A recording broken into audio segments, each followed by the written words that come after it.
Hello students, मेरा नाम है श्वेता। स्वागत है आप सभी का मेरे इस YouTube channel SWT study zone में। लिसनर्स, आज की इस वीडियो में हम फाइनेंशियल अकाउंटिंग के फर्स्ट यूनिट के बारे में जानेंगे, जो कि सेमेस्टर फर्स्ट का सब्जेक्ट है। दोस्तों, इस यूनिट में जो टॉपिक्स दे रखे हैं, यानी कि बहुत सारे टॉपिक्स हैं, जैसे कि आपका अकाउंटिंग के बारे में है कि इसकी नेचर क्या होती है, स्कोप क्या होते हैं, फिर कॉन्सेप्ट और कॉन्वेंशंस हैं, फिर फाइनेंशियल स्टेटमेंट क्या होता है, कैपिटल एंड रेवेन्यू आइटम्स क्या होते हैं, IRS और IAS और IFRS आपका इस पूरे यूनिट में दे रखा है। तो आज मैं इस पूरी यूनिट को तो नहीं, लेकिन इसके आधे पार्ट को डिस्कस करने वाली हूँ, यानी कि अकाउंटिंग क्या होती है, नेचर, डेफिनेशन, स्कोप और कॉन्सेप्ट और कन्वेंशन, ये सब मैं आपको आज बताने वाली हूँ। तो आई होप आपको ये वीडियो अच्छा लगे। तो अगर अच्छा लगे तो please like, share and subscribe करना ना भूलिएगा। और एक और बात, अभी तक आपने अगर हमारा इंस्टाग्राम चैनल और व्हाट्सएप ग्रुप ज्वाइन नहीं किया है, जो कि SWT स्टडी जोन के नाम से बना है, तो प्लीज़ कर लीजिए, क्योंकि वहाँ पर स्टडी से रिलेटेड आपको सारी इन्फॉर्मेशन प्रोवाइड की जाती हैं। सो आइए अब स्टार्ट करते हैं बिना टाइम को वेस्ट किए हुए। और प्लीज़ दोस्तों, अंत तक वीडियो देखिएगा ताकि आपको अच्छे से पूरे टॉपिक्स क्लियर हो जाएँ और समझ में आए। अच्छा लगे तो प्लीज़ ज़रूर लाइक करिएगा। अब आइए स्टार्ट करते हैं।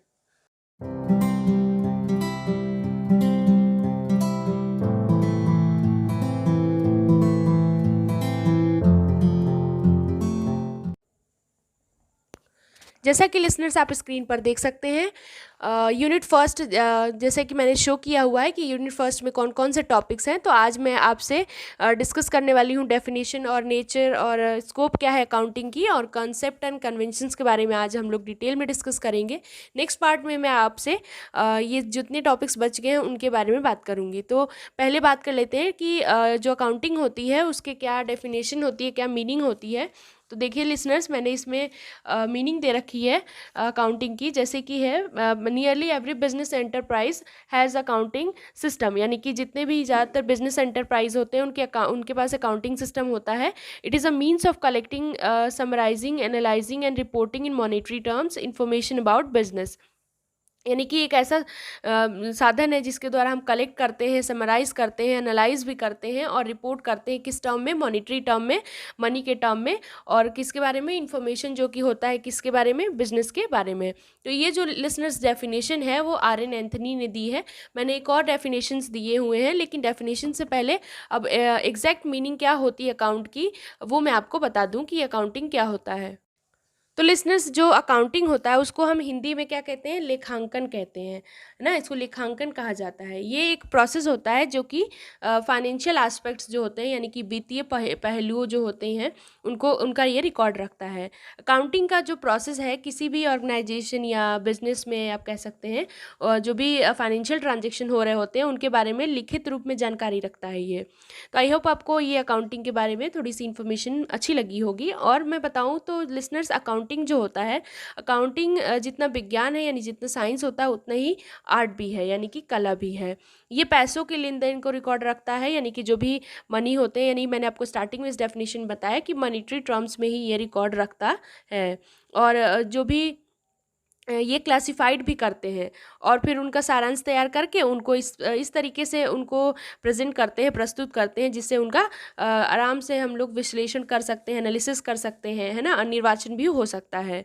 ये अकाउंटिंग जो होता है एक विशेष प्रमुख से संबंधित सभी लेन देन को क्रमबद्ध करता है, यानी कि जो भी अकाउंटिंग है वो किसी व्यक्ति या चीज़ से संबंधित लेन देन जो होते हैं उनके सारांश को ये क्या करता है? तैयार करके उनको इस प्रकार से प्रेजेंट करता है जिससे कि उनका हम विश्लेषण कर पाएँ, यानी कि जो अकाउंटिंग होता है वो किसी भी व्यक्ति या चीज़ से संबंधित जो भी लेन देन होते हैं उनके सारांश का रिकॉर्ड को दर्शाता है, यानी बताता है। जैसे कि अगर मैं आपको एग्जांपल दूं, जैसे कि मान लीजिए कोई भी एंटिटी हम करें, अलग अलग सप्लायर और कंज्यूमर्स के साथ अगर लेन देन हो रही है, तो यानी कि जब भी सप्लायर्स कंज्यूमर्स के साथ लेन देन करती है, तो जितने भी सप्लायर्स होते हैं और कंज्यूमर्स, उनका एक अलग अलग खाता होता है। जो अकाउंट होगा वो टेंजिबल भी हो सकता है और इनटेंजिबल, यानी कि किसी भी चीज़ से संबंधित हो सकता है, जैसे कि आपका लैंड हो गया, यानी ज़मीन, बिल्डिंग हो गया, फर्नीचर हो गया, इन सब चीज़ों से। तो ये थे अकाउंटिंग के बारे में कुछ इन्फॉर्मेशन।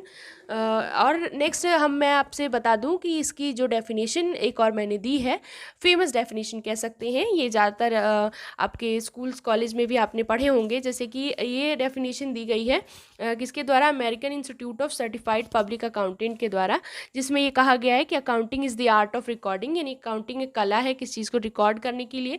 क्लासीफाइंग, इसमें हम क्लासीफाइफिकेशन करते हैं, चीज़ों को समराइज करते हैं सिग्निफिकेंट मैनर में, और मनी के टर्म्स में करते हैं, in terms of money.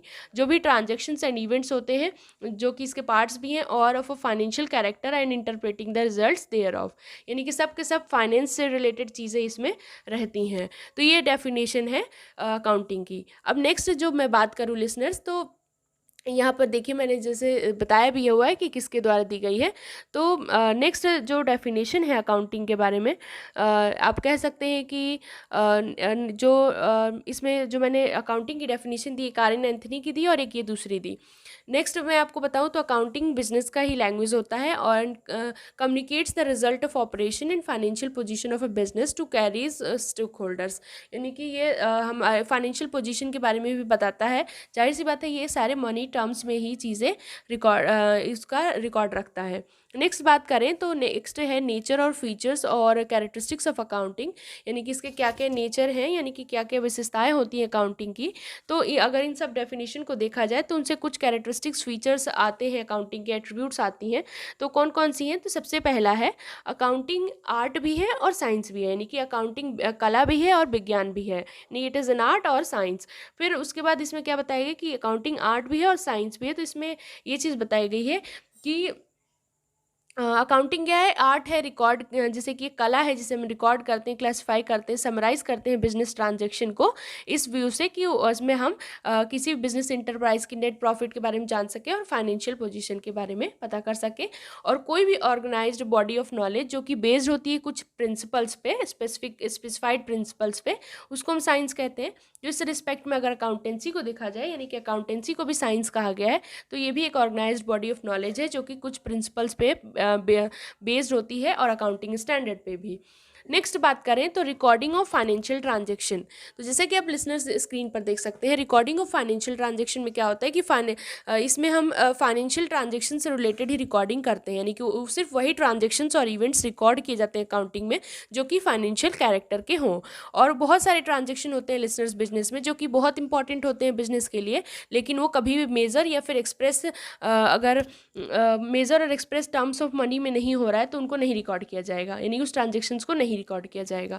Next बात करें तो नेक्स्ट जो इसके कैरेक्टरिस्टिक्स है वो है recording in terms of money, यानी कि सिर्फ मनी के टर्म्स में ही इसमें रिकॉर्डिंग होती है, यानी कि जितने ट्रांजेक्शन हैं जो रिकॉर्ड होते हैं बुक्स होते हैं, इस बुक्स में जो रिकॉर्ड होते हैं वो सिर्फ मनी के टर्म्स में ही रिकॉर्ड होते हैं। जैसे कि इसमें मैंने एक एग्जांपल दिया है कि अगर बिजनेसमैन परचेज करता है 200 चेयर्स और 10 टेबल्स, तो उसकी वैल्यू मनी के टर्म्स में ही रिकॉर्ड होगी बुक्स में। नेक्स्ट बात कर लेते हैं तो फंक्शंस ऑफ अकाउंटिंग के बारे में दोस्तों मैंने डिस्कस किया है, यानी फंक्शंस कौन कौन से हैं अकाउंटिंग के। यानी नेक्स्ट पहला है आइडेंटिफाइंग, यानी कि इसका क्या है, फर्स्ट फंक्शन अकाउंटिंग का क्या है कि ट्रांजैक्शन को आइडेंटिफाई करना जो भी फाइनेंशियल कैरेक्टर के हैं और उनको मेजर करना टर्म्स ऑफ मनी में। नेक्स्ट है रिकॉर्डिंग, यानी अकाउंटिंग एक आर्ट है जिसमें हम रिकॉर्डिंग करते हैं बिजनेस ट्रांजैक्शन को उसके स्पेसिफाइड रूल्स के अकॉर्डिंग। फिर जिसमें लिसनर्स मैं इसमें बहुत इसको थोड़ा थोड़ा एक्सप्लेन करूँगी क्योंकि वीडियो बहुत ज़्यादा लंबी चली जाती है, आपका यूनिट भी थोड़ा सा बड़ा है इसलिए। नेक्स्ट है क्लासीफाइंग, यानी क्लासीफाइंग में जब हम रिकॉर्ड कर लेते हैं ट्रांजैक्शन को जनरल या फिर सब्सिडरी बुक्स में, तो ट्रांजैक्शन को फिर हम क्लासीफाई करते हैं।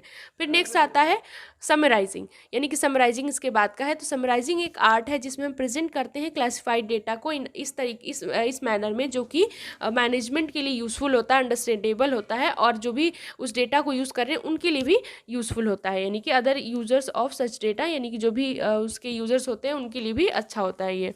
नेक्स्ट है इंटरप्रिटेशन ऑफ द रिजल्ट। फिर आता है कम्युनिकेटिंग, तो ये कुछ फंक्शंस थे।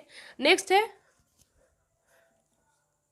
ऑब्जेक्टिव्स, यानी कि पहला है to keep systematic record of business transaction, यानी कि बिजनेस ट्रांजेक्शन का सिस्टमैटिक रिकॉर्ड रखना, फिर प्रॉफिट एंड लॉस कैलकुलेट करना, फिर एग्जैक्ट रीज़न जानना जो कि नेट प्रॉफिट और नेट लॉस क्यों हो रहा है, फिर फाइनेंशियल पोजीशन ऑफ बिजनेस के बारे में एसरटेन करना, फिर बिजनेस की प्रोग्रेस को एसरटेन करना ईयर टू ईयर, फिर जो भी एरर्स आ रहे हैं, फ्रॉड्स हो रहे हैं, उनको हटाना, फिर इंफॉर्मेशन प्रोवाइड करना। तो ये सब कुछ इसके ऑब्जेक्टिव्स हैं।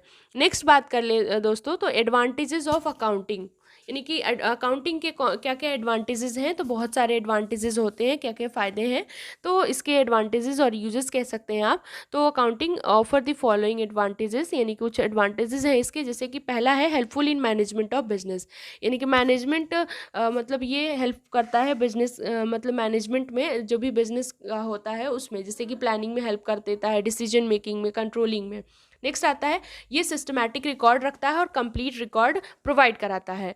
नेक्स्ट है information regarding profit and loss, यानी कि जो भी profit and loss account prepare हो रहा है हर एक अकाउंटिंग पीरियड में, उसको ये बताता है कि कितना लॉस हुआ या फिर कितना प्रॉफिट हुआ। फिर इन्फॉर्मेशन रिगार्डिंग फाइनेंशियल पोजीशन, यानी कि फाइनेंशियल पोजीशन से भी रिलेटेड इन्फॉर्मेशन प्रोवाइड करता है। फिर ये हमें टैक्स लायबिलिटी के असेसमेंट में भी फ़ायदा करता है। फिर और फैसिलिटेट सेल ऑफ बिजनेस, और ऐसे ऐसे करके मैंने बहुत सारे आपको एडवांटेजेस दे रखे हैं। नेक्स्ट बात कर लेते हैं लिसनर्स लिमिटेशंस के बारे में, यानी कि क्या क्या लिमिटेशंस हैं इसके अकाउंटिंग के। तो पहला है इन्फ्लुएंस्ड बाय पर्सनल जजमेंट, और नेक्स्ट है based on accounting concept and conventions, यानी कि ज़्यादातर जो होते हैं अकाउंटिंग कॉन्सेप्ट पे बेस्ड होते हैं। इनकम्प्लीट इन्फॉर्मेशन प्रोवाइड करता है, यानी कि अकाउंटिंग स्टेटमेंट सिर्फ वही इनकम्प्लीट इन्फॉर्मेशन प्रोवाइड करता है, क्योंकि जो एक्चुअल प्रॉफिट और लॉस है बिजनेस का वो तभी हमको पता चलेगा जब बिजनेस बंद हो जाएगा। तो ये भी एक डिसएडवांटेज में ही आता है। फिर ऐसे ही और सारे डिसएडवांटेज हैं जैसा कि आप स्क्रीन पर देख सकते हैं।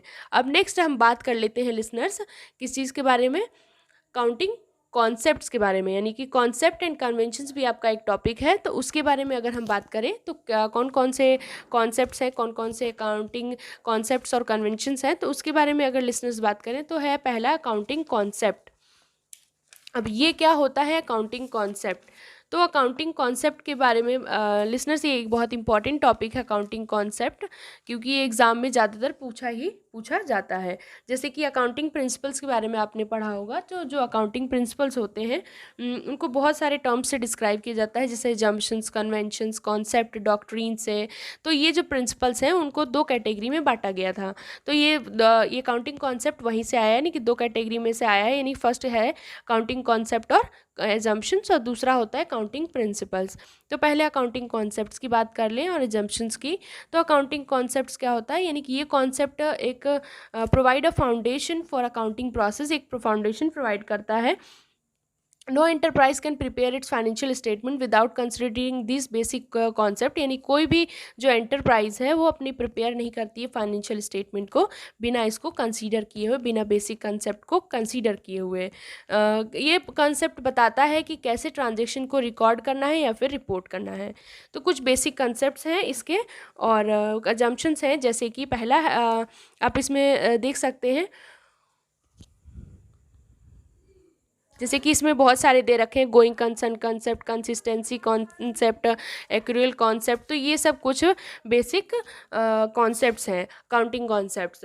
अब लिसनर्स हम अकाउंटिंग प्रिंसिपल्स की बात कर लें, तो अकाउंटिंग प्रिंसिपल्स जैसे कि मैंने बताया इसमें बहुत सारे होते हैं, जैसे कि business entity principle, money measurement concept होता है, प्रिंसिपल होता है, accounting period principle, principle of full disclosure, principle of materiality, और नेक्स्ट है आपका प्रिंसिपल ऑफ कंजर्वेटिज्म और कॉस्ट प्रिंसिपल और मैचिंग प्रिंसिपल। तो ये बहुत सारे प्रिंसिपल होते हैं।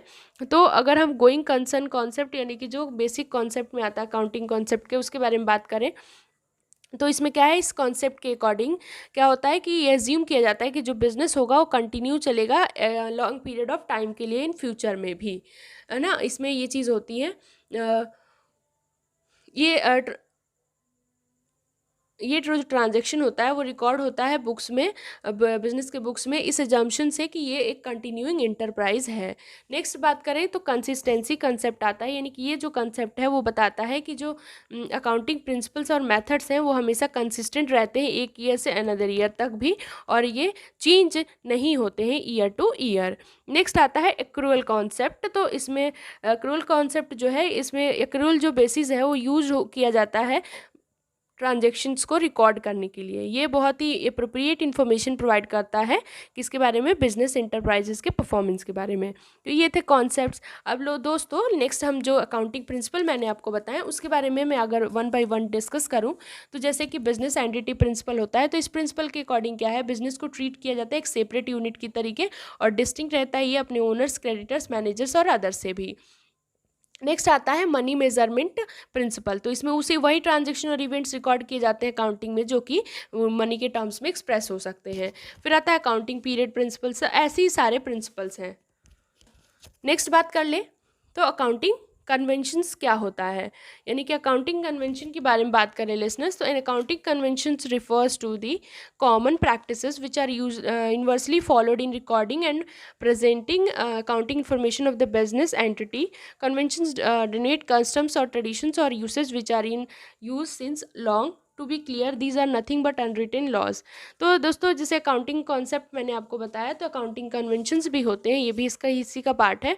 तो अकाउंटिंग कन्वेंशन में क्या होता है, एक कॉमन प्रैक्टिस है जो कि यूनिवर्सली फॉलो किया जाता है रिकॉर्डिंग में और अकाउंटिंग इन्फॉर्मेशन को प्रेजेंट करने के लिए जो भी बिजनेस एंटिटी की होती है। नेक्स्ट इसमें कुछ इसको 4 पार्ट में डिवाइड किया गया है, जैसे कंसिस्टेंसी, फुल डिस्क्लोजर, मेटरलिटी, कंजर्वेटिज्म, यानी कि इसमें वही है जो हम लोगों ने प्रिंसिपल में पढ़ा। तो आई होप आपको आज के लिए बस इतना ही लिसनर्स। अगर मुझे आशा है कि आपको ये वीडियो पसंद आया होगा। तो अगर आपको वीडियो अच्छा लगा हो तो please like, share and subscribe करना ना भूलिएगा, और कोई भी क्वेरी हो तो आप मेरे कमेंट सेक्शन में कमेंट करके बता सकते हैं। Thank you.